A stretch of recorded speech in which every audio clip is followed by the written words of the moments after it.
Hi, everyone. Thank you for joining our virtual dental shadower session. We want to remind you that we will not be having a quiz today for today's session. All right, let's get started. We are very fortunate to have Tyler for today's session. I'm handing the mic to you. Feel free to start whenever you want. Perfect. Hi, everyone. Like Brianna said, my name is Tyler Duford, and I'm a current third-year dental student at the University of Michigan. I'm super happy that the organization reached out to me. I love talking with you guys and getting to know you guys and talking a little bit about my dental journey. So a little background about me. Like I said, my name is Tyler Duford.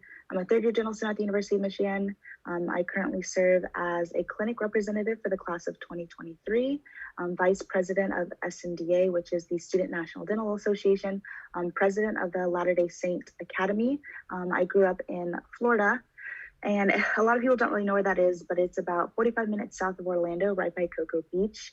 And I went to undergrad at Florida State University, where I majored in exercise physiology, and I conducted research in molecular biology under Dr. David Gilbert. And I actually had the opportunity to work with Juan Carlos Rivera. He was a postdoc at the time, and I got to work really closely with him and ended up being published, which was really cool. Kind of just happened to be at the right time in the right place. And I recently started doing research at the University of Michigan with Dr. Yuji Mishina. And I pretty much go into like microCT images and quantify different volumes of heterotopic ossification. So it's pretty much just kind of like tumors that are growing on bone in mice, and I'm just looking at that. And I honestly have wanted to be a dentist ever since I was 5 years old. My parents bought me a Play-Doh dentistry kit, and it was kind of just love at first sight. It just stuck with me all through high school, all through undergrad, and now I'm here, third-year dental student. I love serving others, and I just plan to continue to be a light to those around me. So that's a little bit about me. I'm kind of going to go into tips for taking the DAT, because that is, the big exam that everyone has to take in order to get into dental school. So I'm kind of just going to go through some of the tips. Number one is you want to have a plan. It's a really big, intimidating exam. And the best way that I find to kind of reduce my own anxiety is to plan something out. So that way I'm not focusing my energy on so many different things. I have my plan, I look at it, and I execute it.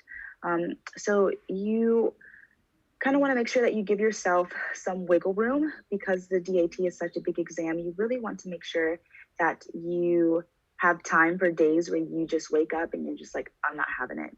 I don't want to do this. I'm brain dead. Like, I just need a me day, a self-care day. So definitely when you're planning out how many weeks or months you want to study for the DAT, make sure that you incorporate some wiggle room with that. And like I said, life happens, and there's just some days where you can't mentally focus, and you really want to do your best on the DAT and not have to take it a second time. I have had classmates that have taken it 2-3 times, so it's not the end of the world if you have to retake your DAT, but it's an expensive exam. It's a lot of time dedicated, so you really don't want to have to retake it if you don't have to. Number 2 is organization, and organization is key. You are going into the dental profession, you are 100% going to have to be organized with pretty much everything. And it also just helps you to minimize your stress, and you will be able to, take that organization that you had preparing for the DAT into your studies as well. The third thing I suggest is to use a program. Now, some people do really well studying by themselves, studying in groups. The reason that I like studying with a specific program, I use DAT Bootcamp, is because it had everything I needed in one site. There were a couple of books that I needed to buy separately, but it told me exactly what books I needed, what year, and it gave me my own schedule. So it said like Monday, this is what you're doing. Tuesday, this is what you're doing, all the way up until I take that exam. And it even incorporated rest days. So I absolutely love DAT Bootcamp. But some people hated it. So that kind of goes into my fourth tip is know how you learn. It's also kind of pricey to pay for these programs. So you kind of want to see, okay, this is how I know I best study, and getting those materials that help you succeed in the best way possible. Not everyone learns the same way. So like I said, I swear by DAT bootcamp. I absolutely loved it. Some people might say, I didn't really like that. I like taking the Kaplan course, or I honestly just liked getting the DAT Destroyer books and just doing that on my own. So ask around, ask the years that took it before you, so you have the most recent knowledge, and kind of go from there. My fifth tip would be balance. Balance is so important because, like I said, the DAT is a really big exam, and you really want to be able to just give yourself some leeway, because you're going to get burnt out if you just kind of go. At least that's what I've kind of learned. So give yourself at least one rest day. My rest day was Sunday. I would grind Monday, Tuesday, Wednesday, Thursday from about like 6 a.m. all the way to 7 p.m. with, breaks for eating. And then I would just kind of rest on Sunday. I didn't do anything. That was my me day. So that is something to definitely look out for. And then moving on to advice for staying motivated. This kind of goes in with making sure that you have a rest day, like I was talking about when studying for the DAT, because the type of profession and field of study that dentistry is, it's a lot of information, right? You're studying to become a doctor. So you have a lot of things that you need to know and be able to, regurgitate, be able to apply clinically and things like that. So it can get very overwhelming very fast. And so when you get burned out, you're tired, you mentally just can't absorb things and focus. And so you really need to be able to help yourself get motivated again. And so these are the 5 things that I have done that have really helped me while I've been in dental school. So number 1 is podcast. And I just recently got into this, and I put down here my favorite podcast that I'm using right now. And he is all about positive mindset. And since I have been listening to him, I have noticed a tremendous change in just my outlook on life and my outlook on my studies, and just how I interact with my classmates, how I interact with patients, and kind of just changing it to a more positive, influential perspective. So if you're looking, to start into the podcast, I highly recommend Rob Dial, and he does the podcast, The Mindset Mentor. Number 2 is to designate a weekly plan sesh. My weekly plan sesh is Sunday. I like to just lay everything out and go through my Google Calendar, look at my clinic schedule, and just put everything in my planner so that when I wake up, I can say, okay, Monday, I have a patient at 2 p.m. I have, classes from like 8 a.m. to 12 p.m. I want to work out at this time. I'm going to eat dinner at this time. I kind of like to bulk calendar so I can really see where my time is being used up. And when you kind of have one day in the beginning of the week to just plan out everything, it can minimize the amount of stress when you're trying to focus, what was that assignment that I needed to do? What meeting did I need to attend? It's already planned out. You just have to look at that planner, that sheet of paper, that to-do list, and say, okay, cool. I know where I need to be. I know what I need to do. I know what I need to get done. Number 3 is change. And I kind of just put that because you need to be able to incorporate change. And I know this is sounds weird putting it with motivation, but you need to be able to know that life isn't perfect. And the sooner that you realize that, and the sooner that you accept that, I think the easier it is to be motivated, because there's going to be times where you feel like you failed. And you have to understand that just because, society thinks that you failed, you really haven't failed unless you're not getting a lesson from that failure. And so I think the number 1, reason on how to stay motivated is to focus on change and how you're changing, and to get excited about that change and say, you know what, like, I didn't do so well on that practical, I didn't do so well on that exam, but I noticed that, I recognize that, and these are the changes that I'm going to make, and be excited about that so that next time, you can knock it out of the park. Number 4, I've kind of already touched on this, but designate a weekly day of rest. Like I said, the dental profession it's very academic heavy, very clinical heavy, and you really, if you don't give yourself a day to just relax and focus on you, be with friends, be with family, you're going to get burned out, and burnout is so real. I've experienced burnout because I was just so used to go and thinking that I could have that same kind of academic working flow as I did in undergrad, and dental school is a whole different ballgame. So definitely incorporate that one day of rest. Take 2 if you need to. And 5 is positive self-talk. I think that as a society, we are our hardest critics, and we need to be able to continue to love and support ourselves. We need to be, building ourselves up and making sure that if we have any negative self-talk about ourselves, we are correcting that with positive things. So, for every negative thing that you say 2 or 3 positive things about yourself or the circumstance that you're upset with yourself about. And these are kind of my 5 things that I do on how to stay motivated, how to have a positive outlook on my dental school journey, and to kind of just focus on myself and my path that I am on.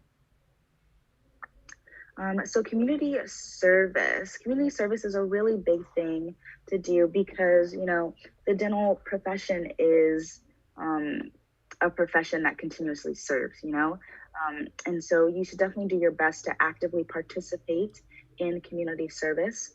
And community service doesn't just have to be dental related.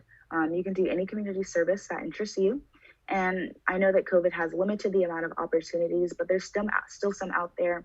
A lot of people are wanting, handwritten notes sent out to assisted living homes, or people are still, wanting people to come in and, help create bagged lunches for underserved communities and things like that.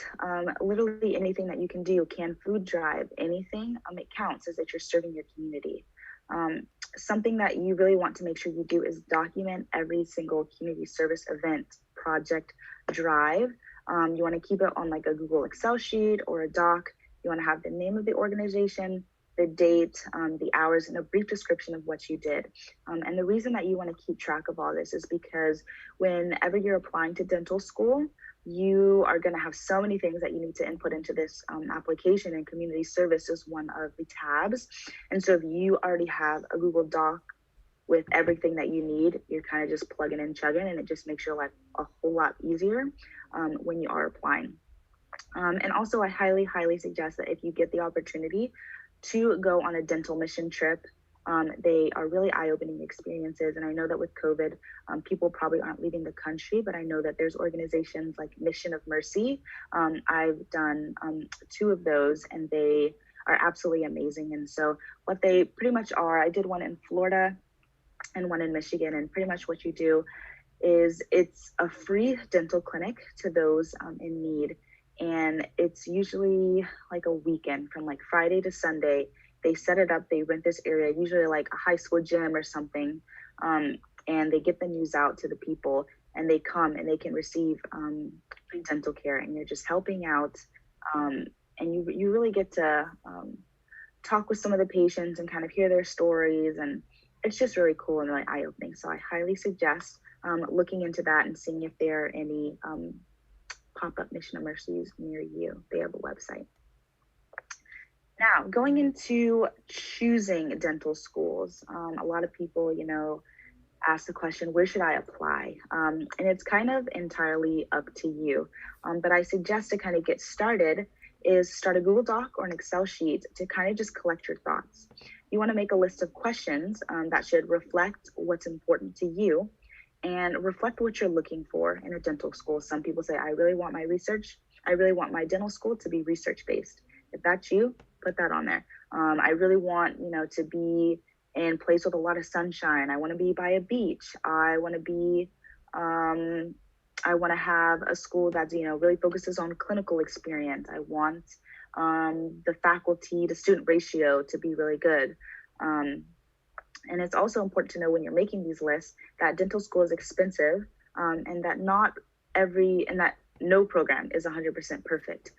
So you want to do as much research as you can. And I think the best way to do that is to talk to dental students, the people that are actually going through the program of that school. So questions to kind of get started on, what to ask yourself about what's important to you. Is it family? Is it location? Is it the prestige of the school? Is it the amount of opportunity that you can have? What's the clinical reputation, research, the cost of the school, curriculum, student body? And those are kind of the things I talked about.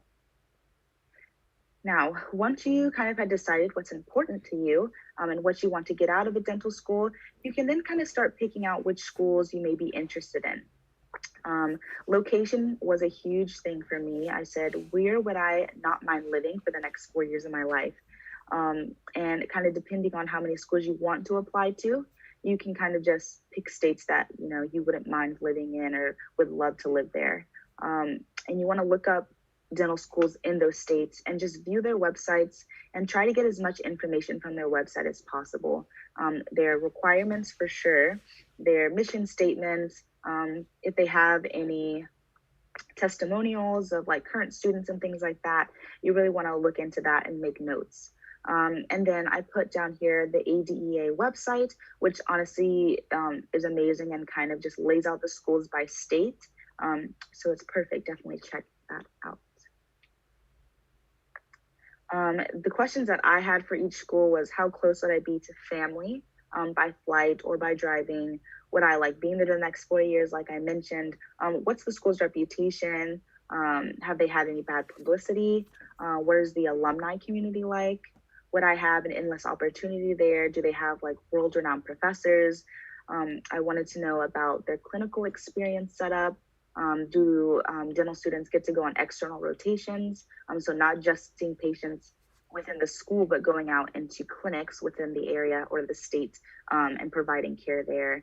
And what year they allow the students to get into clinic, and what year do they allow students to see patients? Is the school really heavily involved in research? Is there opportunity for students to do research? What is the student to faculty ratio like, not only in pre-clinic, which is also called sim lab, you may hear people say, and also clinic. And then how is the curriculum set up? Do we take any classes with medical students? Do we take any classes with any other professional programs, things like that? And what current dental students like and also hate about their school? You really want to ask what they don't like about their school so you can kind of compare it. A lot of things people will probably say is that they absolutely love their faculty and their classmates and things like that, but administration might be a little difficult. And that's kind of common, I feel, around most dental schools.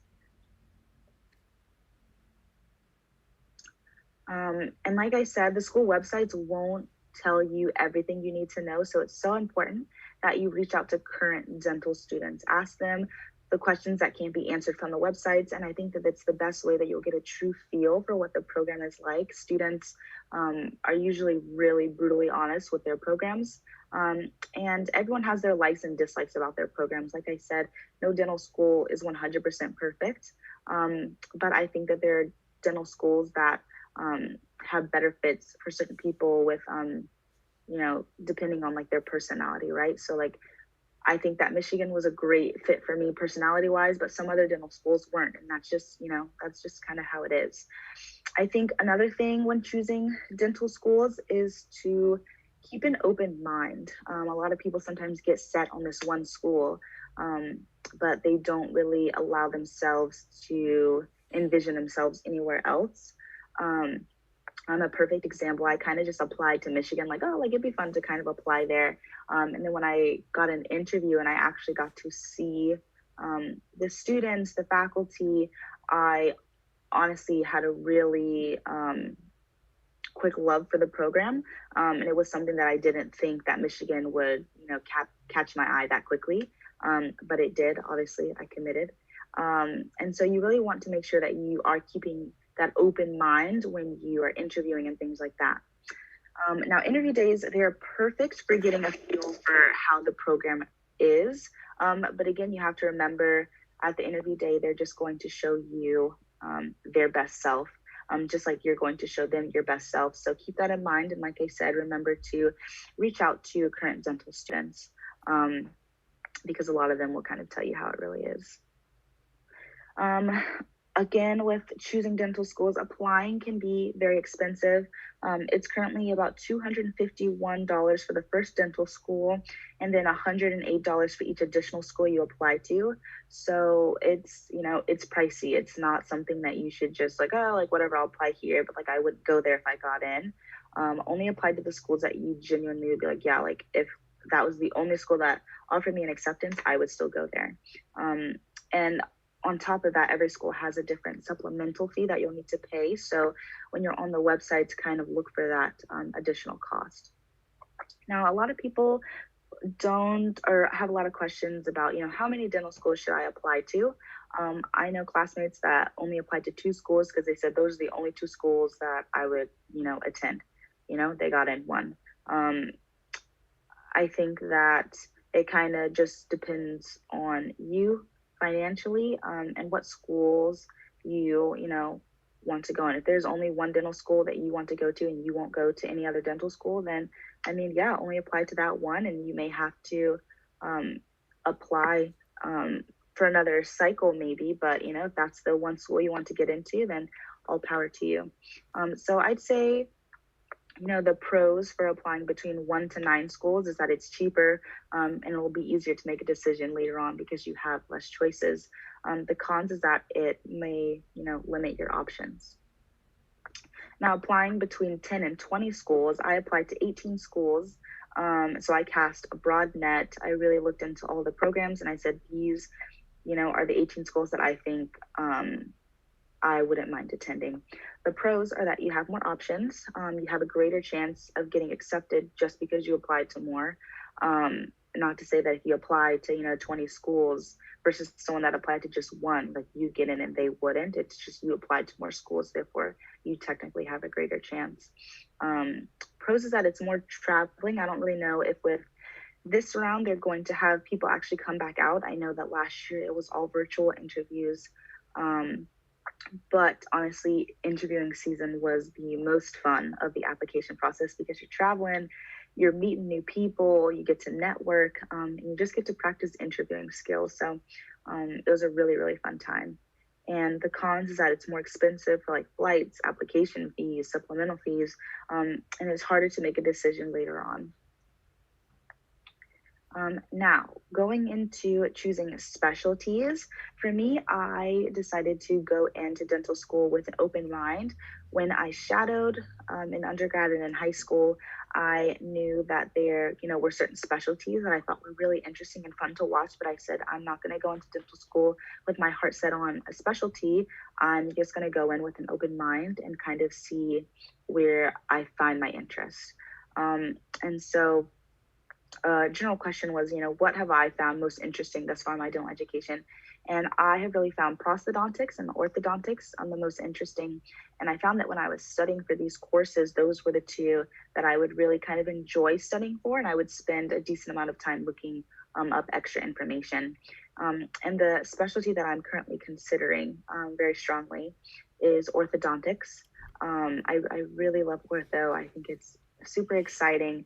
I love the level of difficulty of the cases, and I love working with people with kids that are around, not the age that pediatrics work with, but around the 7 to 8 year old age. I think that's absolutely perfect, and I just absolutely love it. And so other factors that I considered when thinking about specializing, I thought about what procedures and material I found most interesting to learn about. And if I would be able to handle doing more schooling, right? Because you already have 4 years of dental school. And then depending on the specialty, you have about 1, and it can go all the way up to 6+ years of schooling. Most ortho programs are about 2.5 to 3 years. I don't think I've seen one more than 3 years. And so that's kind of like the orthodontic program life.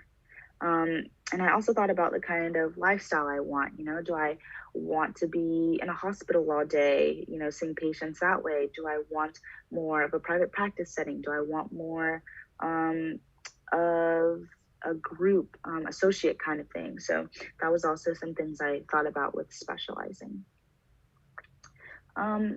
what is a typical day like for me being at Michigan, a third year dental student? So I kind of put D2 year and D3 year together because this is my second week of D3 year, so I haven't really transitioned into like my full clinic schedule. It's starting to pick up.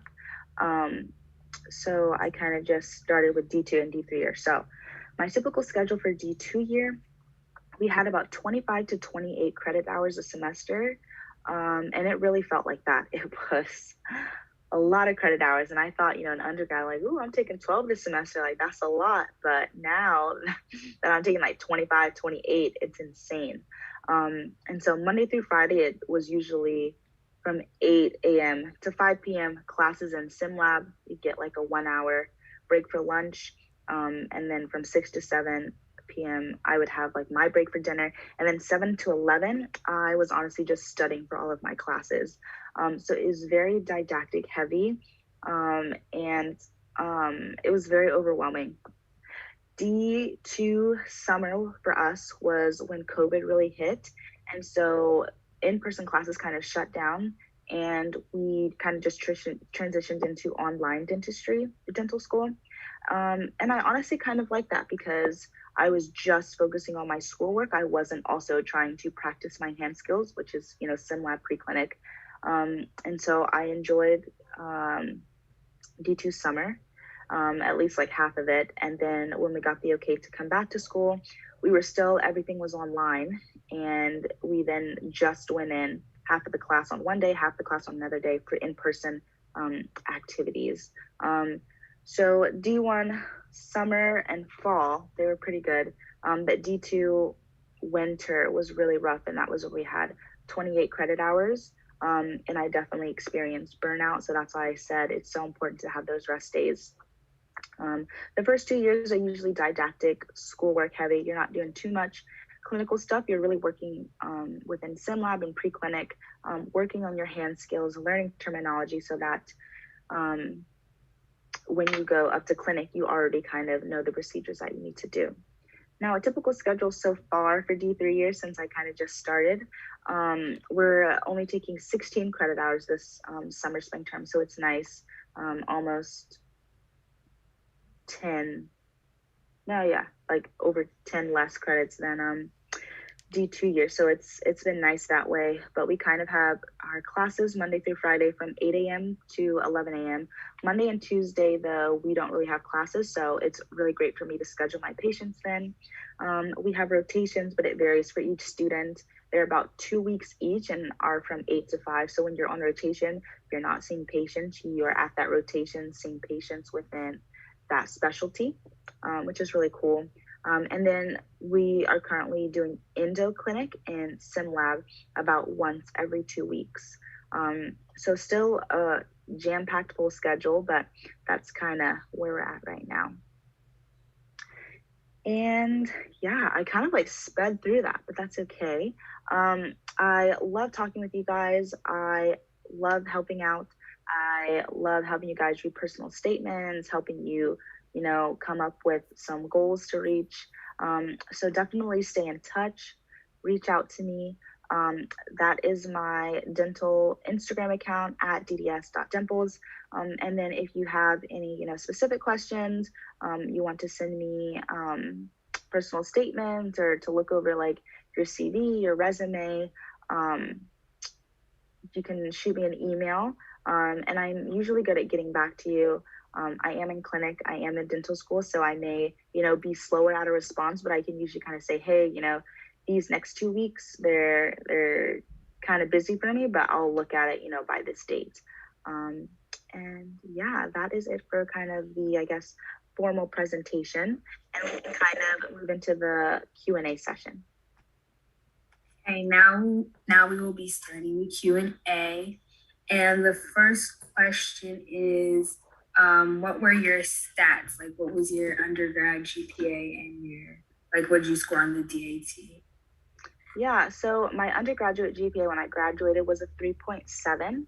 And my DAT, I know my DAT overall was a 20. That was the minimum requirement that I wanted to get. And I forget like the individual scores. I know that my lowest was a 19 in quantitative reasoning.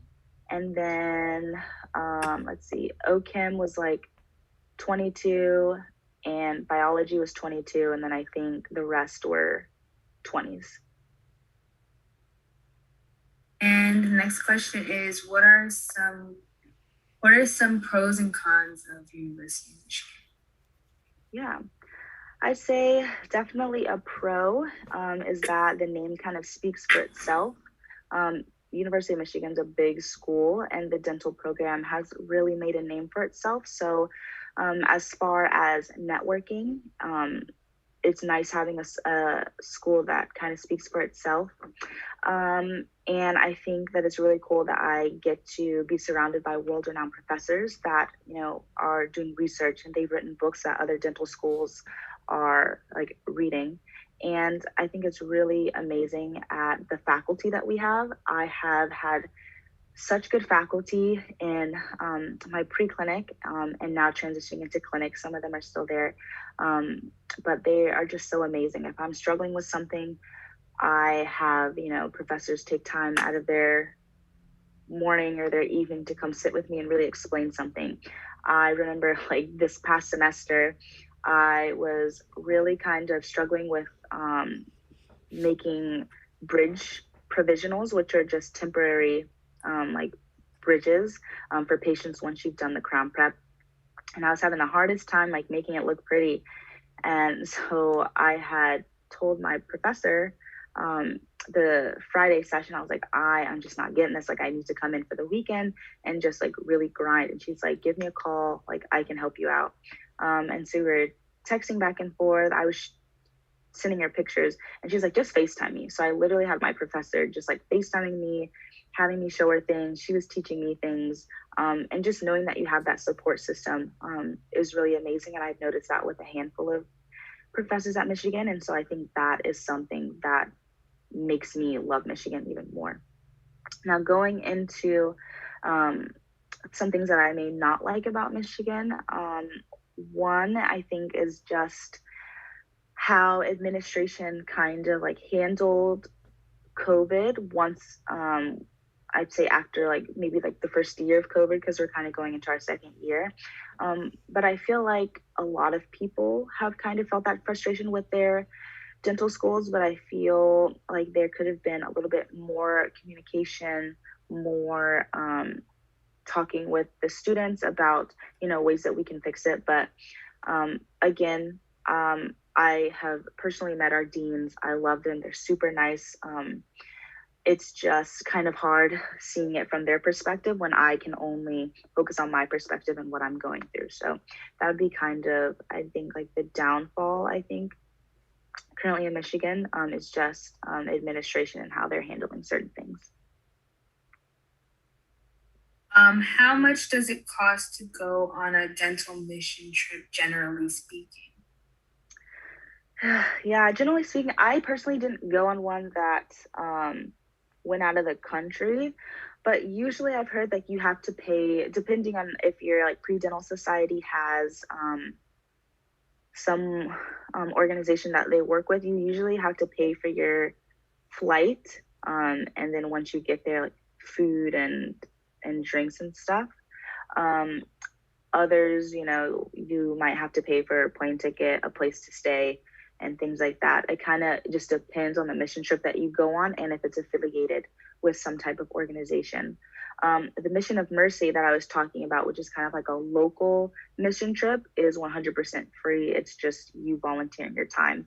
But as far as the ones that are like international and things like that, you're usually, I'd say for the most part, are just paying for your plane ticket.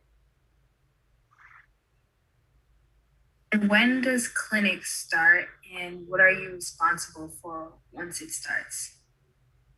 Yeah, so for the University of Michigan, one of the reasons that I honestly picked this school was because they had their second year dental students. The end of their second year, they were seeing patients. But because COVID hit right when we were kind of going to have that opportunity.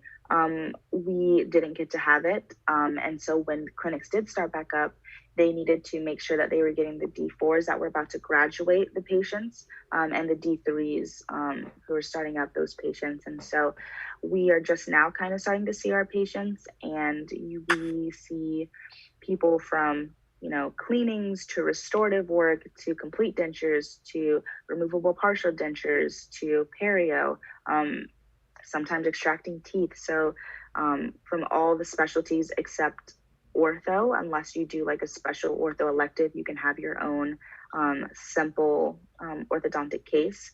But other than that, that's kind of what we do. And then as far as requirements, there are a lot, and it's a lot to keep track of. So currently what our requirements for clinic are, at the University of Michigan, for being a third-year dental student, we have to have at least 3 appointments per week and at least 3 assists per week. So assist is, say I have a classmate that is being the provider, I can go be her assistant, or a D4, I can go be their assistant. And we have to have an average of 3 of those a week. And then on top of that, we have to make sure that we're getting our test cases. And so test cases is, say that this patient has a posterior cavity, right? I could say, hey, Professor John, I'm going to test case this. And that's when they critically grade you. But you don't have to test case everything, right? There's certain test cases that need to happen. And once you find a patient that has that specific need, you can say, oh, I'm going to test case this. And then you get graded on that. And there's a test case for prost appointments, for perio appointments, for restorative appointments, and for medically compromised, I believe. And so you have test cases and those certain things, and that's kind of how you're graded work-wise. But other than that, like if I have a patient who needs, 2 restorations and I want to do them, but I don't test case it, then it's kind of just for my experience, and I'm doing that. And that's kind of where our grades kind of come together, if that makes sense. Then the next question says, how do you get your patients? Are you responsible for both finding them and scheduling, or are you just scheduling? Yeah, so at Michigan, we have what is called patient care coordinators, and every student is divided into 4 different clinics. And our patient care coordinator is the one who assigns us our patients. So I got an initial patient pool, and I'm in charge of scheduling those patients based off of my availability. And so once I kind of go through all of my patients and say I have patients that, don't want to come in, or, they don't really have much going on, then I can go to my patient care coordinator and say, hey, I've called through all my patients. I've scheduled some, but 4, don't want to come in or don't want to come to the dental school anymore. Can I have 4 new patients? And you have to go through our school portal and go request. But it's also good to kind of talk to the patient care coordinator and kind of give them a heads up, so that way they kind of know that they can approve you get more patients. So it's really nice that I don't have to go out and get my own patients. I just have to, when they pop up in my patient list, I can just call them and schedule them for what they need. What is something you struggled with in dental school? I think something that I struggled with was comparing myself to other people, because I feel like when you're applying to dental school and when you're an undergrad, it's always, okay, like I just need to be better than someone else, right? Like I just need to be above average. I need to, see what this person got on their exam so I can see where I kind of sit in the class. And a lot of the times that same environment can follow you to dental school. It's very competitive. And I found myself kind of getting trapped within that comparison, comparing myself to the class average, comparing myself to what my classmates were doing, comparing myself to just anyone and everything and what they were doing, and not focusing on what I was doing, what I was succeeding in, the leadership position that I was a part of, what I was doing outside of school. And I kind of struggled for a little bit, and I got down on myself because I was like, oh, like I'm not good enough. I'm not doing this. I'm not doing that. And not focusing on the things that I was doing really well at, and the things that I was, doing extracurricularly. So I think something that I really struggled with was comparing myself to other people, for sure. Is there something you wish you'd done differently in dental school? I think honestly coming in and not trying to compare myself to other people, because you have to remember that you are the one that is getting your DDS or DMD, like nobody else. You have to remember that you got into dental school for a reason. You got into the dental school because the admissions team said, yep, like we know that they can handle the academic load and that they will thrive in our curriculum. And you have to remind yourself that like you were selected for that dental school out of thousands of applicants. And so it's something to really be proud of and be excited for. And so just reminding myself every day, like I'm here for a reason. They literally hand selected me. Like I deserve to be here just like anyone else deserved to be here. I think is a really good outlook to have. And that's something that I would have done differently starting D1 year, is to continuously tell myself that every single day. But other than that, I don't think there's anything else I would change, because I know that everything I've done has gotten me to this point here. I think maybe I would have had more rest days for sure. But other than that, yeah. What's the community and neighborhood like? Are there affordable housing opportunities within a good distance from the campus? Yeah, so Michigan, something I didn't know about Ann Arbor specifically is that it's actually very pricey to live. So me and my husband, when we first got here, I found this apartment complex. It was about 10 minutes from the school. And it was really nice. It was updated appliances and things like that, with the gym and all the facilities. And that was about, I want to say, it was just a 1 bedroom, 1 bath. That was like $1,500 a month. And then we moved to it was the same apartment complex, but just a 2 bedroom, 2 bath. And that was probably like 1,900, almost like 2K a month. And then we decided to buy our first home, 3 bedroom, 2 bath. And that was actually, our rent is now actually cheaper than it was what we were paying for the 2 bedroom, 2 bath. So I don't understand why apartments are so expensive in Ann Arbor. I think it's just because they know people will pay it because it is a college town. Like the University of Michigan is Ann Arbor. And so houses and apartments by the school are very expensive. You're probably looking up about 2K a month and up. And I would say if it's not 2K a month, if it's on the cheaper side, then you're kind of at like a kind of older home that's not really updated and kind of like dark and depressing, I like to say. But to some people, they don't care about that. Another thing about like Ann Arbor, parking is like non-existent. It's so hard to find parking, and parking is very expensive too. We don't get like a parking garage that we can park at that's close to the dental school. There are parking passes that you can buy, but they're not necessarily like super close to the dental school, which is fine if you want to walk and stuff. I'm just kind of lazy and I don't want to. So my husband kind of just drops me off and picks me up. But you could do street parking and things like that. Or you can buy a parking spot. A lot of people who own houses in Ann Arbor, they will just rent out their driveway to students. And a lot of people do that. So that's kind of the layout.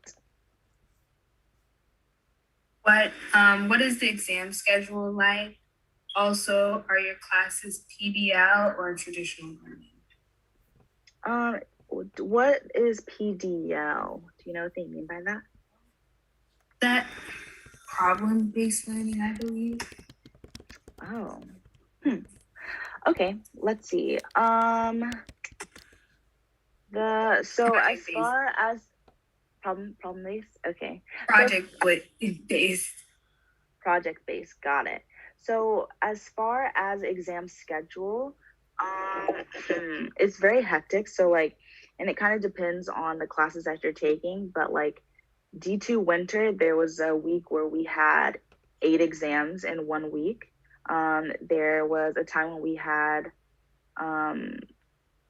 9, and it wasn't the 8 exams in 1 week wasn't even finals week, and it wasn't midterms week. It just happened to be that was when everyone wanted to have their first exams for their courses. So it kind of depends, but I feel like for D2 year, the end of it, there was probably at least 1 exam almost a week or every other week. And it's not just it's on 5 PowerPoints. It's the first exam is on these 12 PowerPoints that have 50 to 60 slides. Or for our pediatric course, it was a 2-hour time block for his course, but he'd break it into different parts. So for maybe module 1, since everything's online, it would be from part A, part B, and part C. And part A would have 100 slides. Part B would have 96 slides. And then part C would have 112 slides. And so that right there is pretty much over 300 slides for just 1 day of lectures. So it kind of just depends on the teacher and kind of what their style is. And as far as the type of exams, I'd say for the most part, they're traditional, but a lot of the exam questions some of them can be straight regurgitation, like head and neck anatomy. That was pretty much straight regurgitation. Where's this nerve? What does it do? Where's this muscle? What does it do? All that stuff. And then you have classes like comprehensive care, where it's clinically based. So it's more kind of problem focused. Okay, this patient comes in here with this. What would you do? What material would you use? Or behavioral science classes, kind of having that critical thinking. Michigan does a lot of critical thinking questions for their exams. But yeah, we would take exams. Some classes would have, presentations that we would give, very, very few.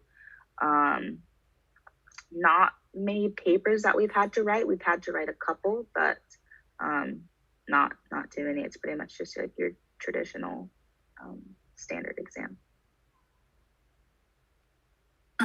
What was your undergraduate major?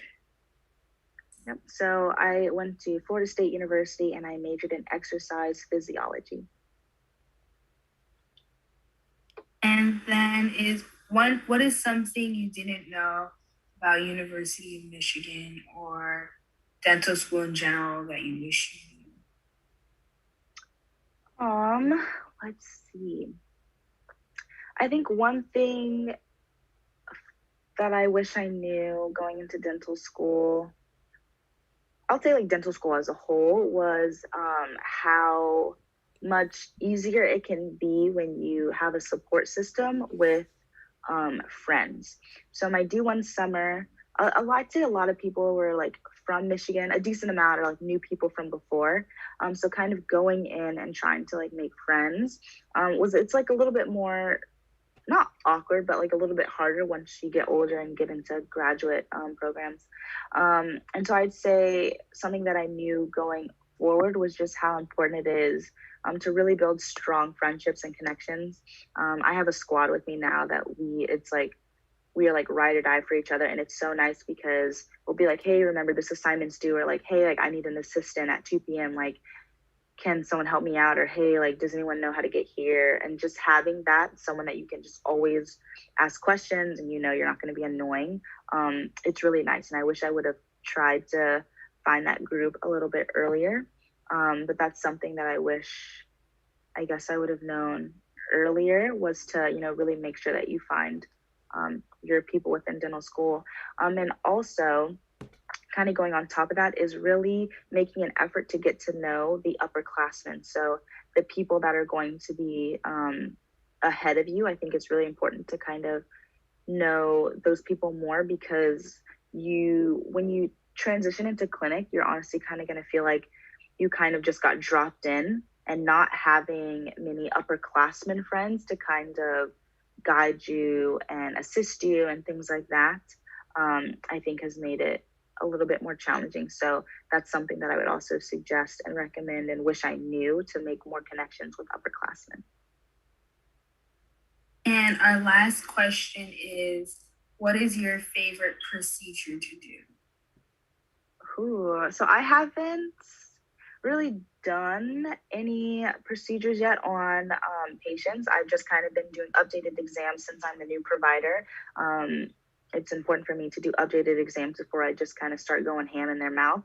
But I'd say so far, when I was in pre-clinic, I really enjoyed doing crowns. Like, I don't know what it was about it, but I really love doing crowns. I'd say that was probably like my most favorite thing to do and prep.